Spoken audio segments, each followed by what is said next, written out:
अस्सलामुअलैकुम दोस्तों, आज हम बात करने जा रहे हैं एक ऐसे सवाल पर जो आपने फिल्मों में तो सुना होगा, लेकिन क्या ये रियलिटी में भी होता है? क्या दिल तोड़ना सिर्फ जज्बाती बात है? क्या वाकई दिल टूट सकता है?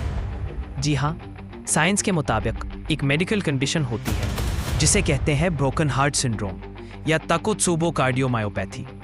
ये तब होता है जब कोई शख्स किसी बहुत बड़ी इमोशनल ट्रॉमा से गुजरता है, जैसे किसी अपने की मौत, बिट्रेयल या एक्सट्रीम गम।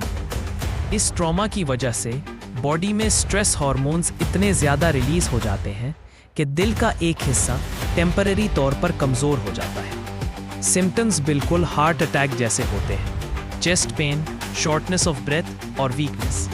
लेकिन जब टेस्ट किया जाता है तो ब्लड वेसल्स नॉर्मल होती हैं और तब पता चलता है कि ये असली हार्ट अटैक नहीं, ब्रोकन हार्ट सिंड्रोम है।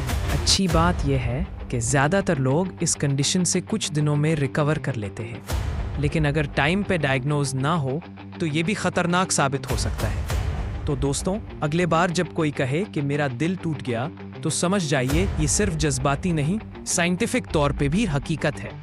ऐसे ही जिंदगी से जुड़े हुए और शॉकिंग फैक्ट्स के लिए वीडियो को लाइक करें, कमेंट करें और चैनल को ज़रूर सब्सक्राइब करें। अल्लाह हाफिज़। फिर मिलते हैं एक नए इल्म के साथ। ऐसे ही मज़ीद इंटरेस्टिंग फैक्ट्स के लिए चैनल को सब्सक्राइब करना मत भूलना।